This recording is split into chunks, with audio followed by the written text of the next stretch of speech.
Shalom, shalom, Israel, shalom to the Torah tribes, Yashala. I'd like to give all honor, glory, and praise unto Yahweh, Bahashem, Mahashiach, one Malak, Yahushua. That's all praises, honor, glorification unto the Most High Yahweh. In the name of His only begotten Son, Yahushua, this is Brother Yashala. All right, coming back, y'all, with yet another video through the Spirit and power of Yahweh, Bahashem, Mahashiach, one Malak, Yahushua. All right, so I'm going to get straight into this. All right, this is basically going into, is Mahashiach Yahushua or Jesus Christ, right? Real name is Yahushua. Is he all-knowing, right? Does he know everything, right? Is he omnipotent? Is he omniscient, right? Is he all-knowing? All right, we're going to go through the precepts and we're going to see if he's all-knowing. All right, let's go to the book. So Christians, they'll be like, yeah, of course he's God. All right, they'll say that he's God, and so of course he knows all things, right? And if they're learned, they might even pull the precept. So let's go to the precept that they might pull. Let's go to the book of John, chapter. Let's start at. Let's go to John chapter 21. All right, and I'm gonna start at verse 15. All right, John chapter 20 and verse 15, and it reads: So when they had dined, Yahushua said to Simon Peter, Simon, son of Jonas, lovest thou me more than these? He said unto him. He said unto him, Yea, Lord, thou knowest that I love thee. He saith unto him, Feed my lambs. Right? So this is Yahushua having a conversation with Peter. All right? And his first name is Simon. And then Peter was the name that he was given. All right? His second name meaning rock, because he was established to be the rock of the church when you read Matthew chapter 18. All right? I believe that was or Salakia. Yeah, I believe when you read that account in the book of Matthew. Right? But it says what? Verse 16.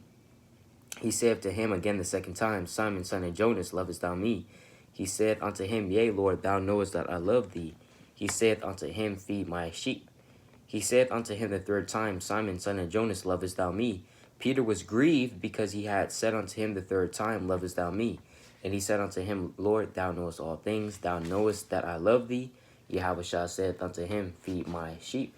So Yahushua asked Peter 3 times. He said, Hey, do you love me? Peter said, Look, yeah, I love you. But on the third time, Peter said, look, he was grieved. He was like, look, Yea, Lord, thou knowest that I love thee. You know all things, right? You know that I love you. Now, Peter, he's making a statement right here. He's saying that that Yahushua knows all things. Christians that might take that and run with it and think that Yahushua or Jesus is actually all-knowing, that he actually knows everything, right? But this is clearly not the case, right? We're going to substantiate it in the scriptures, because that all doesn't mean all, right? We're going to prove why. All right, let's go to the book of Mark. All right, let's go to Mark chapter 13 and Mark chapter 13 and verse 32. All right, because Yahushua doesn't even know when he's coming back. All right, Mark chapter 13 and verse 32. But of that day and that hour knoweth no man. Right, I'm going to start at verse 31. It says, Heaven and earth shall pass away, but my words shall not pass away. So heaven and earth is going to pass away, meaning that heaven is going into this dominion, right? Esau's rulership, right? This world that we're in right now, that's going to pass away, right? It says what? Heaven and earth shall pass away, but my words shall not pass away. Verse 32, but of that day, meaning the day in which the heavens shall pass away, and the elements shall melt with fervent heat, like it says in the book of 2 Peter, right? The 3rd chapter, I believe, all right? That's the day of the Lord, right? Pursuant to a manifold precepts going even in the Old Testament, all right? Talking about the day of the Lord when Yahushua comes back, all right? It says, but of that day and that hour knoweth no man. So nobody knows the day nor the hour, right? You can't be like, yeah, Yahushua is going to come back on March 28th, 2021. Nobody can say that for sure, right? You can't say that because you don't know when Yahushua is coming back. Nobody knows the day nor the hour, right? It says what? Nobody knows the day or hour, but that day and that hour knoweth no man, no, not the angels which are in heaven. So the angels don't even know, right? Neither the Son. Who's the Son? The Son is going into Yahushua, right? It says neither the Son, but the Father. So only the Father, Yahweh, knows when Yahushua is coming back. Showing you that what? Yahushua literally does not know all things. Because if he doesn't even know when he's coming back, how does he know all things?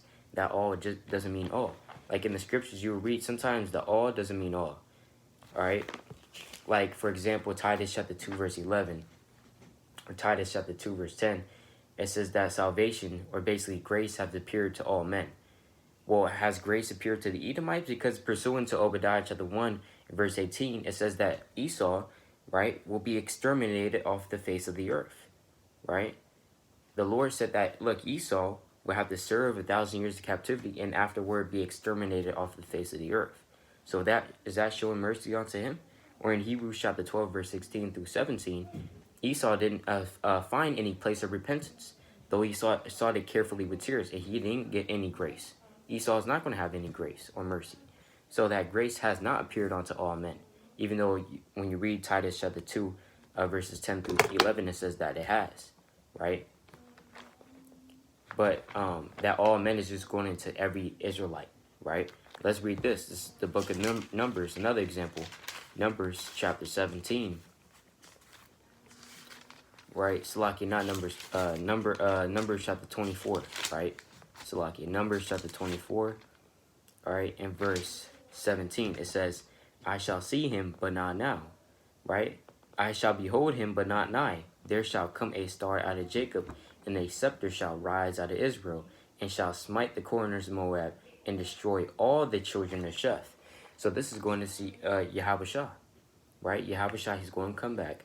Right, he's going to destroy Moab. He's going to destroy these other nations, take them in captivity. Right, pursuant to Revelation chapter 13, verse 10. That's the patience and faith of the saints. Right, but here's the point: is that when he comes back, he's going to destroy all the children of Sheth.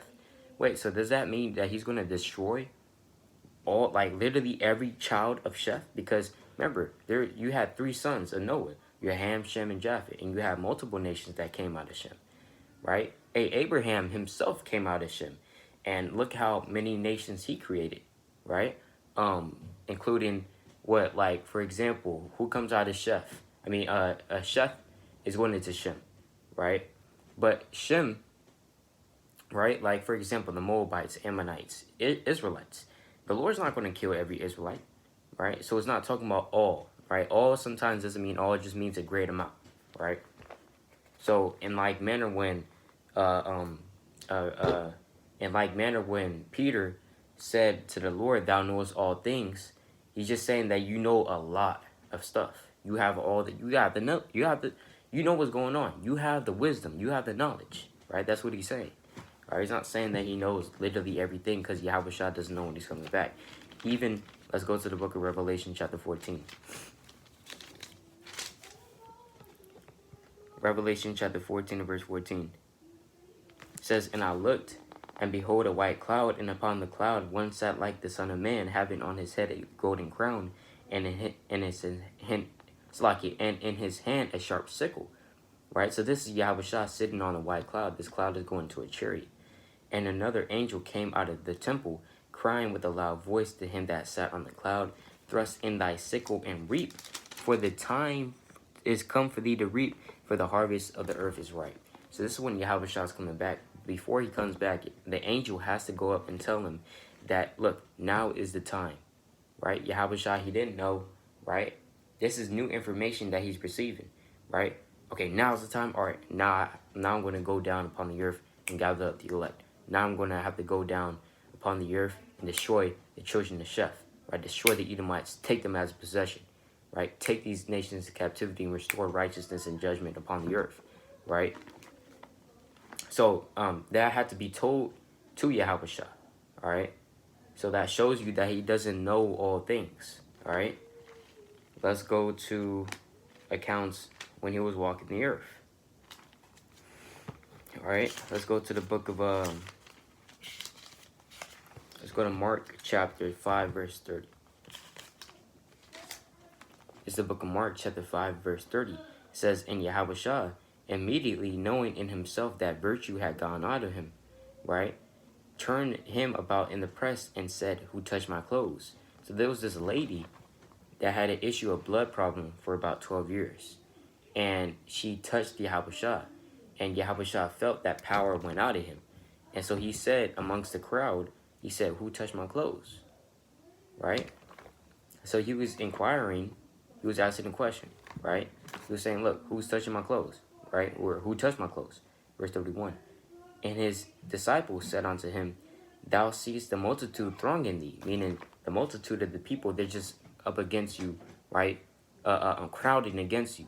Like how Michael Jackson would walk through a crowd of people, or a certain celebrity walking through a crowd of people, everybody would be thronging that person, right? So like in like manatee with Yahushua, so many people around him that it's almost impossible for you to tell who touched your clothes, right? It says, thou seest the multitude thronging thee, and sayest thou, who touched me? And he looked around about to see her that had done this thing. And the woman, fearing and trembling, knowing what was done in her, came and fell down before him, and told him all the truth. And he said unto her, daughter, thy faith hath made thee whole. Go in peace, and be whole of thy plague. You see that? So Yahweh he had to ask that. 2 times he asked that, right? I believe. Slaki, he said, yeah, Slak, that was 1 time. But he said, look, who touched me? Right? I want to know who touched me.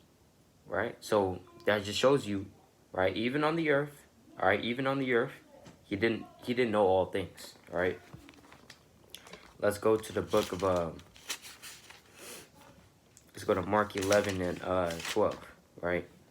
It's the book of Mark, chapter 11, verse 12. It says, and on the morrow, when they were come from Bethany, he was hungry, and seeing a fig tree afar off having leaves, he came, if happily he might find anything thereon. And when he came to it, he found nothing but leaves, for the time of figs was not yet. You see that? So Yahweh he was hungry, and he came up to a fig tree, happily meaning if by any chance, right, there would be some figs on it so that he can eat. He didn't find any, right? He didn't find any. So that shows you that he doesn't know all things, because why would he just go there in the first place, right? Why would he say, oh, maybe I can get some figs on it, right? That doesn't make any sense. That shows you that he is not omniscient, right, or omnipotent, and he doesn't know all things, all right? Although he has a superior amount of knowledge, don't get me wrong, he just doesn't know all things. Like the Most High. The Most High is omnipotent and omniscient, who knows all things, right? It says what? Verse 14, and Yahweh answered and said unto it, no man eat fruit of thee hereafter forever. And his disciples heard it. So even on a spiritual level, you can receive this as the Most High going up to a man, and he's seeing no fruit thereon, right? Meaning he doesn't see any works, right? And he's going to eradicate you and destroy you, right? Because you're not bringing forth fruit, right? That's on the spiritual level. But on the physical level, he came up to this fig tree, didn't find any figs on it, he destroyed it, right? He was hoping for some figs on it. So that shows you that he's not that he doesn't know all things, right? So those were just 3 accounts, all right? I didn't want to make this too long of a video. Giving, of course, all honor, glory, and praise unto Yahweh, Shema, Mashak, Abishah. Lord willing, this was edifying. Shalom.